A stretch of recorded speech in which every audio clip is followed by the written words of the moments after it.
আমার বাস্তব যে অভিজ্ঞতা, আমি গত 19 তারিখ, মানে এই যে আগস্টের 19 তারিখ রোজ মঙ্গলবার মাঠ করছে সেনাবাহিনী। তো আমার মাঠের বাস্তব অভিজ্ঞতা আজকে আপনাদের সাথে শেয়ার করব। আসলে প্রথমে মাঠে গেলাম, যাওয়ার পরে আবেদনের যে অ্যাডমিট কার্ড দিছিল ওইটা বের করে আর নিজের এক কপি সত্যায়িত ছবি বের করে তাদের কাছে দিলাম। দিয়ে আমার কাছ থেকে তারা নিল, তাদের একটা খাম দিল, বলল এটা পরবর্তী লাইনে যে দাঁড়াও, এটা তোমাকে পূরণ করতে হবে। তো ওই লাইনে যাওয়ার পরে আসলে ওইখানে পূরণ করা লাগলো না। আমার কাছে যে ফোনটা ছিল, অর্থাৎ যে ফোনে এসএমএস আইছিল, এসএমএস দেখে তো না দেখালে আর কি ওর ভিতরে ঢুকতে দেয় না। তো এসএমএসটা দেখতে চাইলো, আমি ফোন বের করে দেখালাম, দেখলো, দেখে ওইখানে আমার ফোনটা জমা নিল। নিয়ে এবার অন্য একটা জায়গায় 200 টাকা দিয়ে একটা রুটি, পানির বোতল আর একটা কলা দিল। দিয়ে অন্য একটা সিটে যাইতে বললো, ঘরে যাইতে বললো। তো সেখানে গেলাম, যে বললো ওইখানে একটা এমপি ছিল, মানে একটা সৈনিক ছিল, তার হাতে এই হাতের এই জায়গায় ব্যাজ ছিল সি এমপি লেখা। তো যাই হোক, এমপি আপনার, উনি বলল যে তোমরা 2 মিনিটের ভিতরে ড্রেস চেঞ্জ করে, তারপরে ওই যে রুটি, কলা দিছিল, পানি দিছিল, এগুলো খেয়ে অন্য একটা সিটে যাও। তো আমার অ্যাডমিট কার্ডের তলে ওইখান থেকে স্যার লিখে দিয়েছিল 2 নম্বর সিট। তো ওখানে ভাগ আছে, যেহেতু অনেক ছেলে পেলে ওই মাঠে যায়, সবার তো এক রুমে ঢোকানোর মতো জায়গা নাই, তাই আর কি সিট দুটো ভাগ করা, দুটো 2 সাইডে, একটা সাদা সিট আর একটা নীল সিট। তো আমার সাদা সিটই দিল। দিয়ে আমার আগে অনেকে ছিল, ওই যে প্রথম ধাপে আমার যে ফর্মটা দিয়েছিল, ওই ফর্মটা ওই জায়গা থেকে পূরণ করলাম। পূরণ করে আমার প্রথমে হাইট নিল। আমার হাইটে বানালো 5 ফুট 7 ইঞ্চি 2.5 সেন্টিমিটার। বানানোর পরে ওজন মাপলাম, ওজন হলো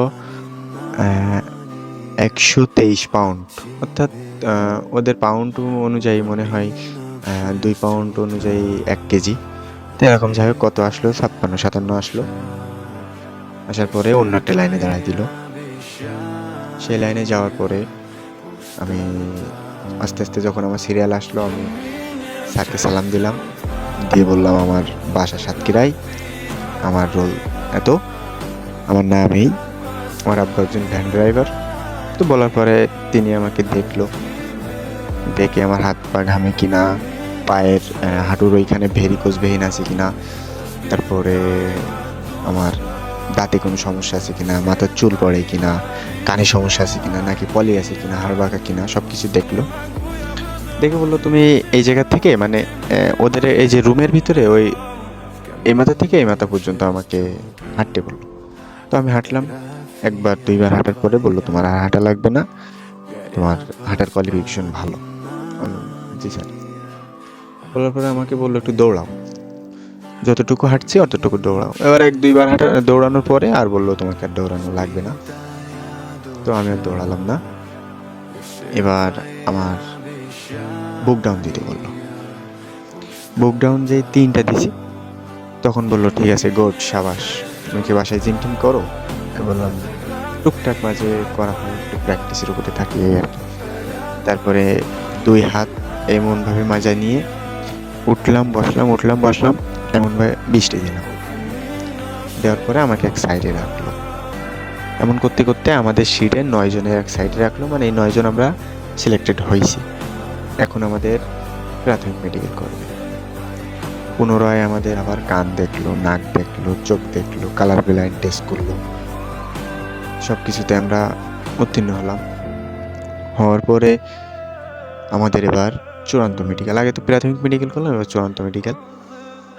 তো চূড়ান্ত মেডিকেলে রুমে যাওয়ার পরে আমার এক এক করে আমাদের 9 জনের আমাদের পা থেকে মাথা পর্যন্ত সব কিছু দেখলো, তারা চেক করলো, করে ওই জায়গা থেকে আমরা 9 জনই সিলেক্টেড, কেউ বাদ যায়নি, সবার সব কিছু ঠিক ছিল।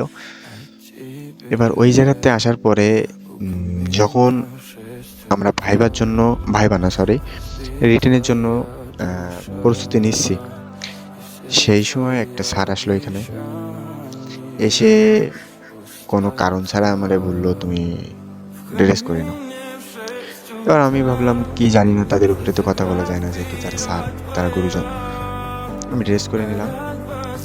আর প্রথমে যে বাদ পড়ছিল, একদম প্রথমে একজন বাদ পড়ছিল, তার রোলটা মনে আছে, বললাম না হাইট থাক সেটা। তো তার রোল ধরে ডেকে নিয়ে আসলো, ডেকে নিয়ে এসে তাকে বললো তুমি ড্রেস করে নাও। সে তখন তার জামা প্যান্ট খুলে একটা হাফ প্যান্ট পরে আমার জায়গায় গেল, আর ওইখান থেকে আমারে আউট করে দেওয়া হলো। এখন আমি স্যারের বললাম, স্যার আমারে কি কারণে আউট করলেন?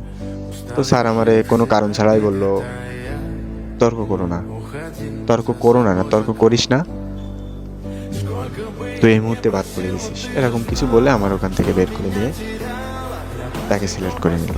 আমি জানি না এটা কিভাবে সে সিলেক্ট হলো, বা তাকে কোন কোয়ালিফিকেশন, তার কোন দিক ভালো পেয়ে তার ওই জায়গায় আমার বদলে ঢুকাই দিল, এটা আমি বুঝতে পারলাম না, মানে বুঝতে পারিনি আর কি।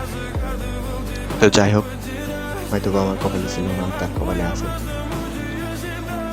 আল্লাহ যেটা করে ভালোর জন্যই করে, এই আর কি। তারপরে মন মাথা খারাপ করে ক্যান্টনমেন্ট থেকে ফোন নিয়ে আস্তে আস্তে বাড়ি চলে আসলাম। বাড়ি এসে কি আর করার, আফসোস করে তো লাভ নাই, তাই না? যেটা কপালে হওয়া ছিল সেটা তো হয়েছে, বা সেটা হবে। হয়তো বা এর থেকে ভালো কিছু আমার জন্য অপেক্ষা করতেছে, বা এর থেকে ভালো কিছু আমি পাবো, এরকম আশা ব্যক্ত করে আর কি জীবন অতিবাহিত করতে হবে। তো এই ছিল আমার বাংলাদেশ সেনাবাহিনীর মাঠ অভিজ্ঞতা।